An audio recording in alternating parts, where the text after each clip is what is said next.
नमस्कार दर्शकों, स्वागत है आपका कृषि जागरण की इस विशेष पेशकश में और मैं हूं आपके साथ श्रुति जोशी।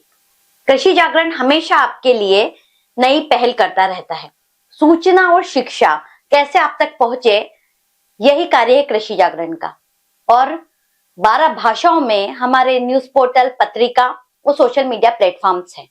साथ ही देश भर में लगभग 2000 फार्मर जर्नलिस्ट देश से सूचनाएं जुटाकर आपके लिए पहुंचाते हैं और हम यहाँ पर प्रयास करते हैं कि कैसे आपको देश के नीति निर्धारक तत्वों से मिलवाया जाए, नीति निर्धारक लोगों से मिलवाया जाए, चाहे वो कृषि मंत्रालय हो, चाहे वो एसोसिएशंस हो।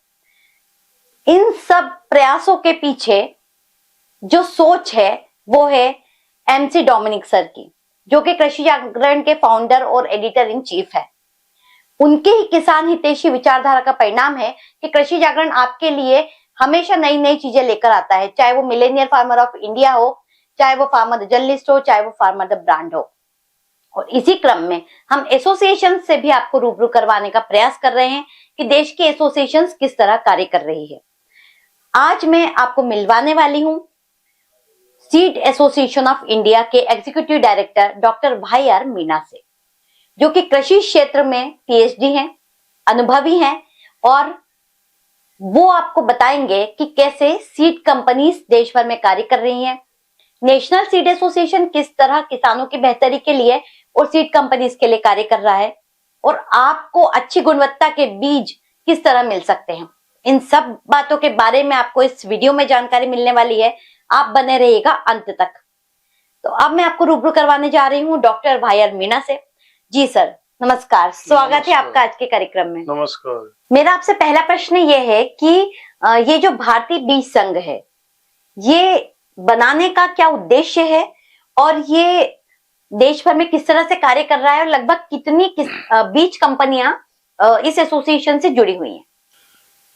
National seed association of India के जो मेंबर हैं वो लगभग 500 बीज उद्योग से जुड़ी हुई कंपनी है, यानी बीज उद्योग के लोग।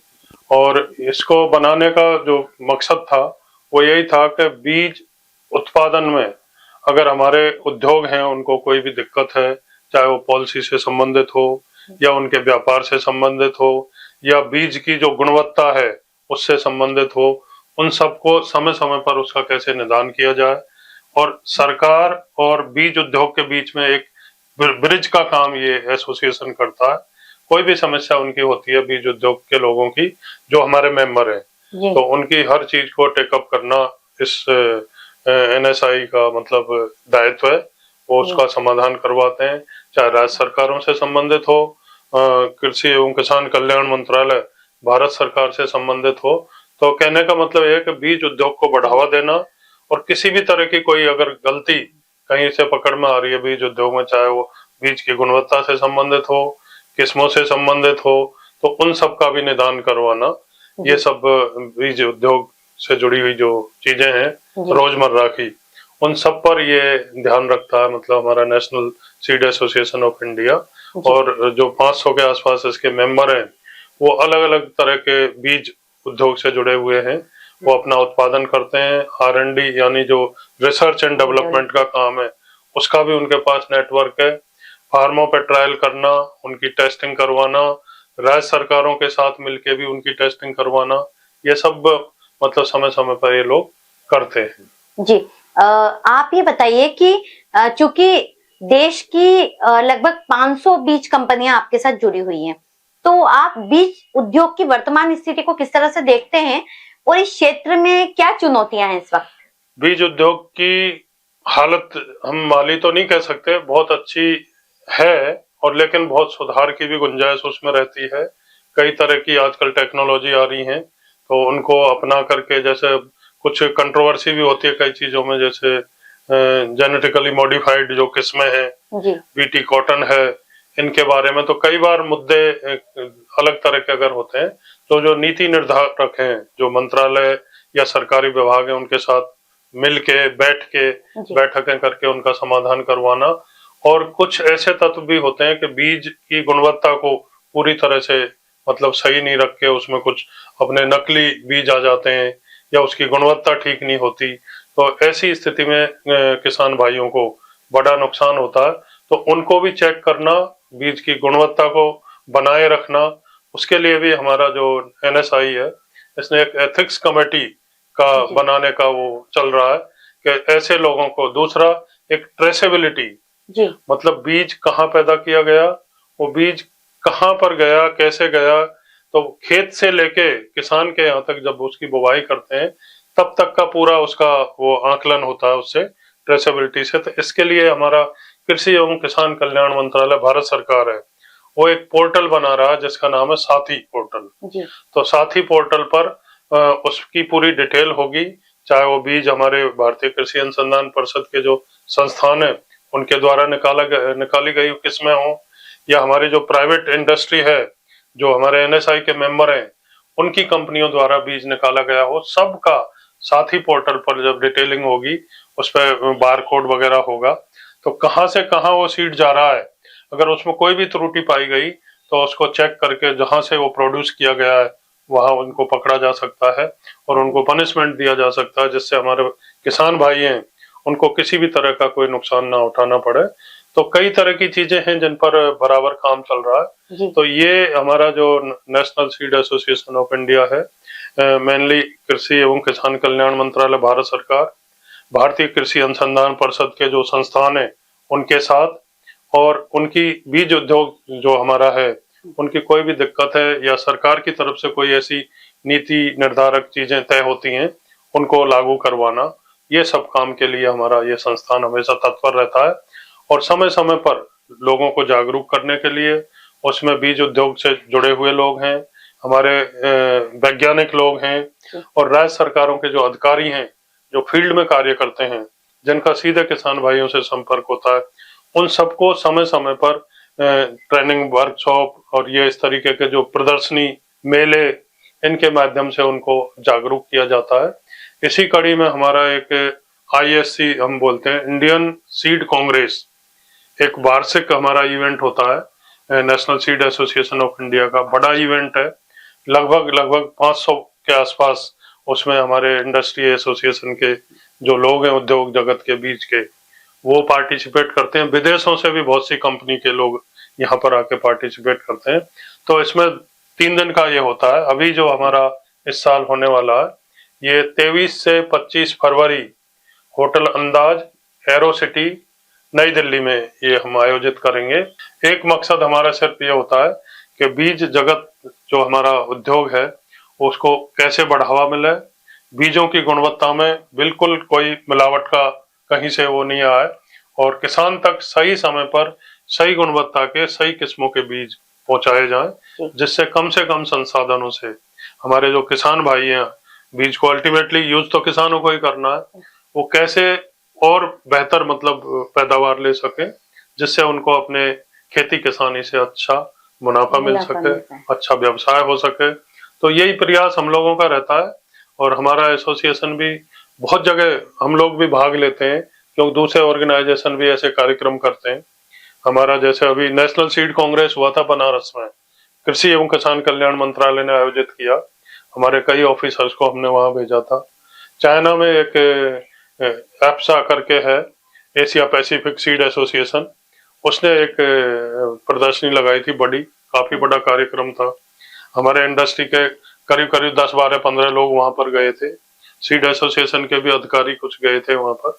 तो ऐसे ही हमारा जो इंडियन सीड कांग्रेस है, इसमें ग्लोबल कह सकते हैं हम उसको, बहुत सारे देशों के लोग प्रतिनिधि आते हैं, करीब 60-70 लोग बाहर से भी आते हैं, और देश के लोग होते ही हैं, सीनियर अधिकारी। तो एक ऐसा मंच होता है बीज से संबंधित, चाहे वो बीज में प्रगति से संबंधित हो, बीज की गुणवत्ता से संबंधित हो, किस्मों के विकास से संबंधित हो, उन अलग अलग जो हमारे पैनल डिस्कशन होते हैं उनमें हर मुद्दे पर चर्चा होती है, और आगे आने वाली जो टेक्नोलॉजी है उनसे किस तरीके से जो हमारी बीज उद्योग की समस्याएं उनको हम दूर कर पाएंगे, और हमारे किसान भाइयों को अच्छी गुणवत्ता के सही समय पर हम बीज दे पाएंगे, जिससे वो अपनी खेती किसानी को बहुत बेहतर तरीके से कर सकें, कम से कम संसाधनों से उनको ज्यादा से ज्यादा मुनाफा मिल सके।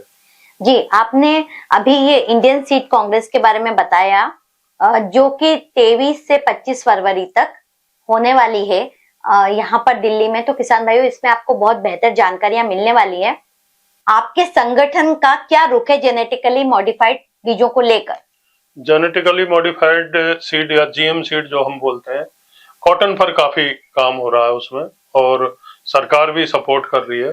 कुछ चीजें जो खाने वाली चीजें होती हैं, कई तरह की बातें आती हैं उसमें, कुछ एनिमल्स के जीन भी होते हैं इस तरीके की, तो उन सब पे अनुसंधान चल रहा है। लेकिन विदेशों में भी ये सब जेनेटिकली मॉडिफाइड चीजें यूज में हैं और काफी सारा विकास हो रहा है। लेकिन हमारे यहाँ भारत में जो कॉटन है, कॉटन पर काफी इसमें काम है, और हमारे जो रिसर्च इंस्टीट्यूट हैं वो कोई भी इस तरीके की शंका कहीं व्यक्त करते हैं तो निश्चित तौर पर वो आ जाती हैं नोटिस में, उनका निदान होता है, पॉलिसी भी निर्धारित की जा रही है।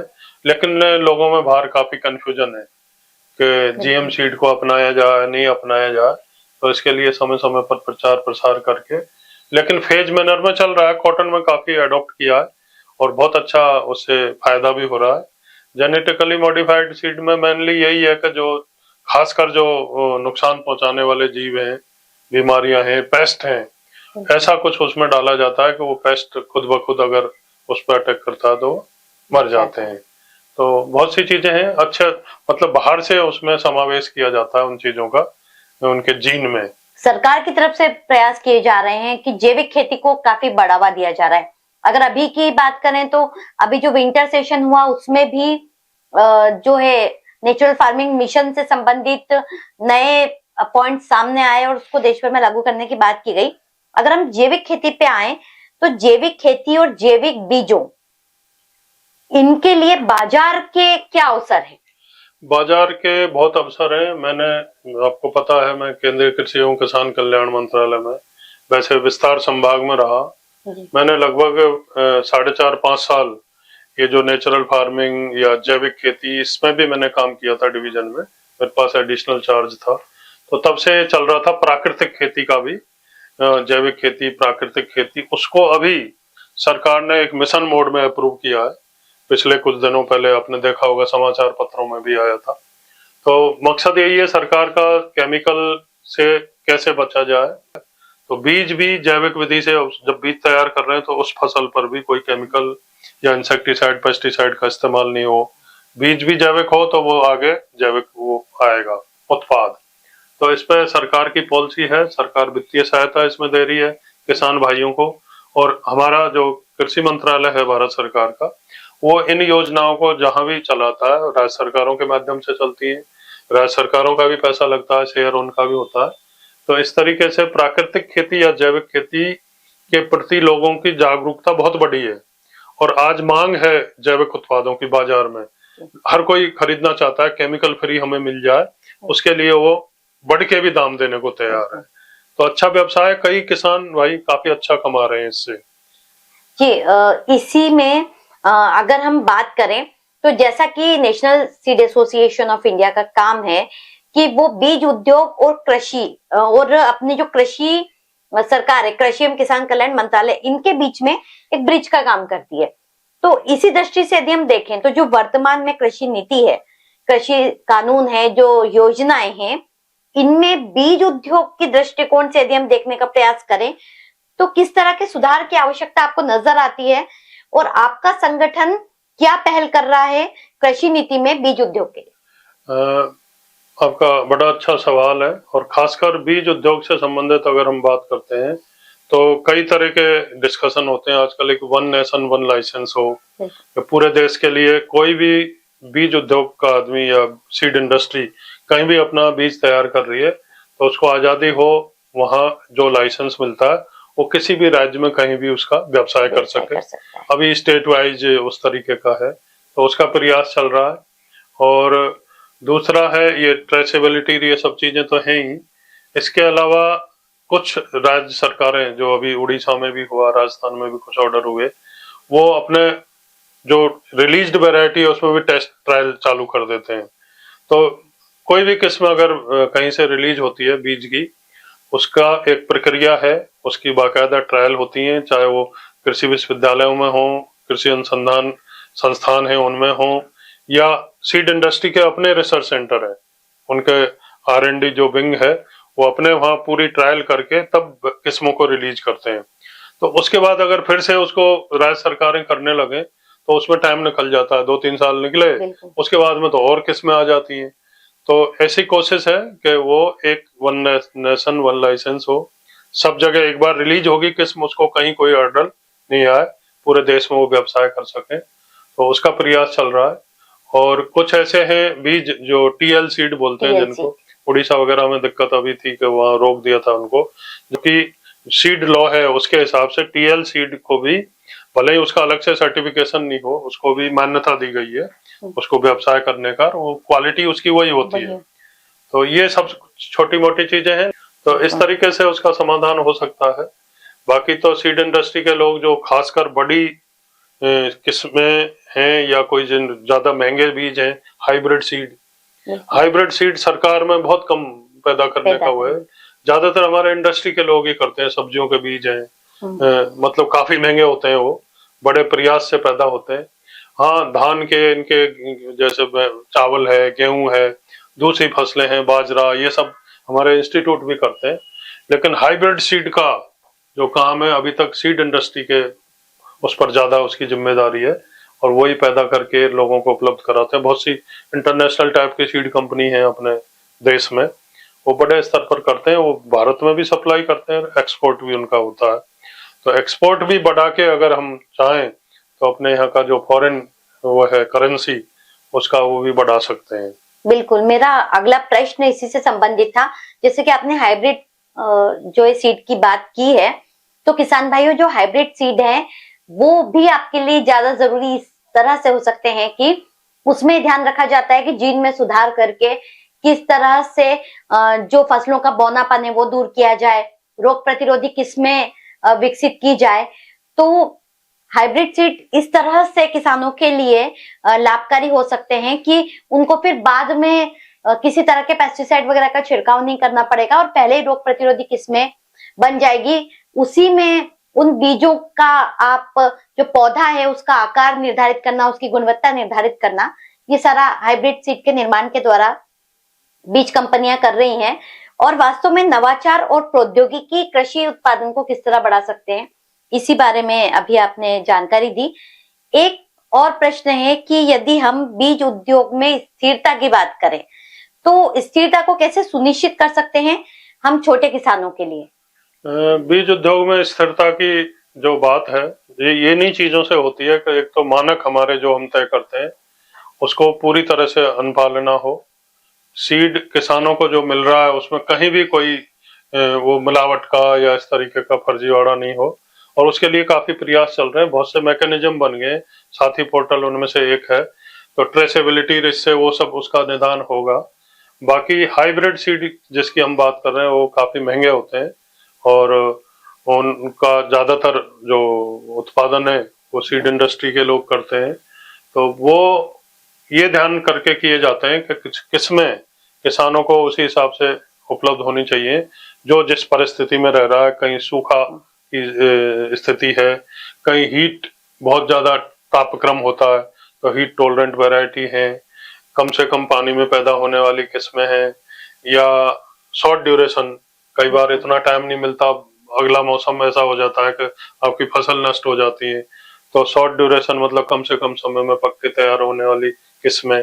कुछ किस्में ऐसी होती हैं कि वो उतना उत्पादन नहीं दे पाती, ग्रोथ खूब होती है, काफी बड़ी फसल होगी लेकिन आपको ज्यादा पैदावार नहीं मिल पाएगी। तो क्षेत्रवार किस्में वैसे हमारी जो विकसित होती हैं, देश हमारा बहुत बड़ा है, कई तरह के जलवायु, कई तरह की मिट्टी, मतलब कई देशों में जो चीजें मिलती है वो हमारे एक अकेले देश में बहुत बड़ा है। तो ये रिचनेस है क्लाइमेटिकली, अगर हम देखते हैं जलवायु के हिसाब से हमारा देश बहुत धनाढ्य है। हम पूरे साल बिना कंट्रोल के जो फसल चाहे देश में किसी न किसी जगह पैदा कर सकते हैं। तो ये क्लाइमेटिक रिचनेस जो हमारी है, ये एक बहुत बड़ी चीज है कि हम कोई भी बीज पैदा कर सकते हैं, कोई भी फसल देश में उगा सकते हैं बिना किसी मैकेनिज्म को डेवलप किए। तो उसी के हिसाब से हमारे बीज हैं, वो भी जो बीज अपने सूखे एरिया में, राजस्थान में मान लो चलने वाले हैं, वो कई जगह ऐसा है कि हमेशा ठंडा रहेगा, बारिश काफी होगी, तो वहां वो नहीं चल पाएंगे। तो किस्मों का एरिया स्पेसिफिक रिक्वायरमेंट को ध्यान में रख के वो विकास किया जाता है और उन लोकेशन में ट्रायल की जाती है उसकी पहले।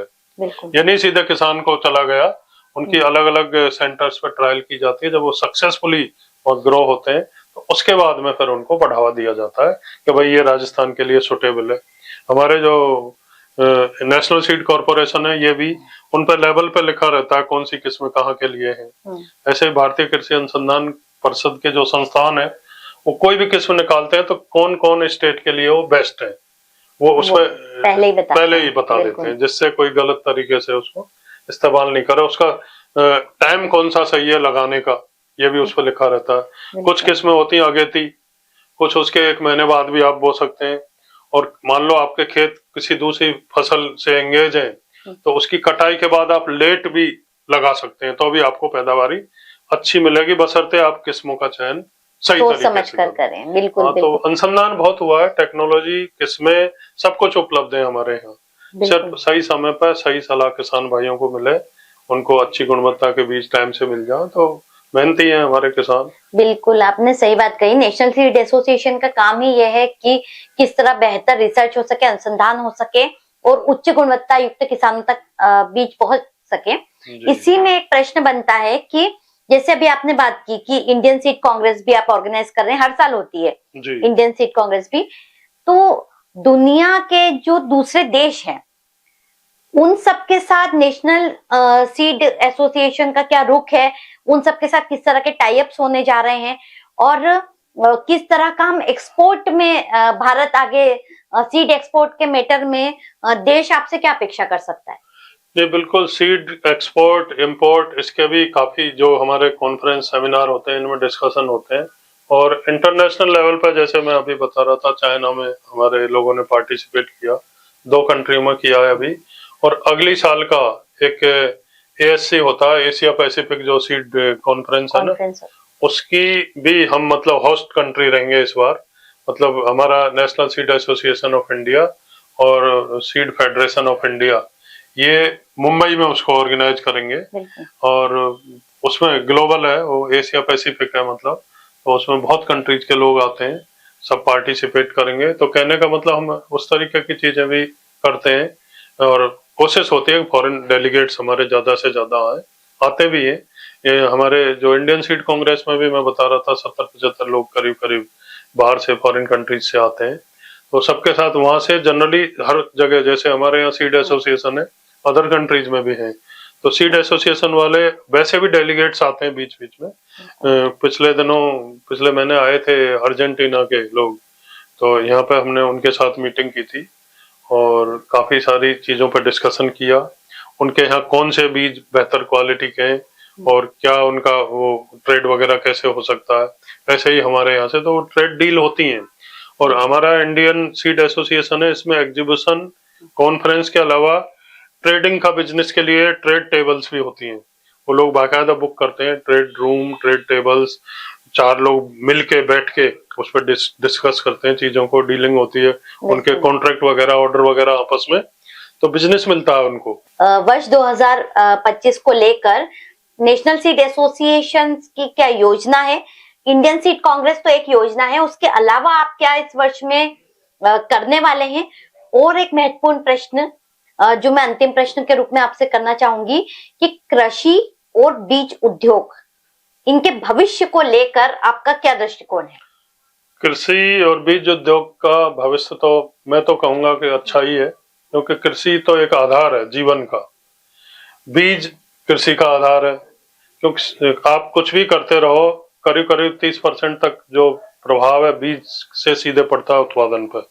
अगर आपने अच्छी गुणवत्ता के बीज नहीं लगाए तो वो, मैं इसीलिए आधार कह रहा हूँ कि आप कुछ भी करते रहो, कितना ही उसको आप केयर करो, एक एक पौधे को रोज संभालो, तो भी आपको वो उत्पादन, वो गुणवत्ता मिलने वाली नहीं है। तो हम लोग अवेयर करना चाहते हैं अलग अलग माध्यमों से किसान भाइयों को कि वो बीज के सिलेक्शन में, बीज भले ही महंगा भी मिल रहा है, उसकी गुणवत्ता और उसका जो सिलेक्शन है उस पर पूरा ध्यान दें। अभी वर्ष 2025 को लेकर एनएसआई की क्या योजना है और एनएसआई से जुड़ी हुई कंपनियों को आगे बढ़ावा देने को लेकर भी अब आपकी क्या प्लानिंग है कि भविष्य कैसा होने वाला है आपके साथ जुड़ी हुई कंपनियों का? बिल्कुल, आपका सवाल वाजिब है। और हम लोग इस साल का, जैसे अभी तो हमारा एक इवेंट है, ये बड़ा बिल्कुल। इवेंट है, एक कुंभ कह सकते हैं उस तरीके से। इसके अलावा दूसरा भी हमारा 2025 में ही ये होगा मुंबई में, तो जो इंटरनेशनल इवेंट है।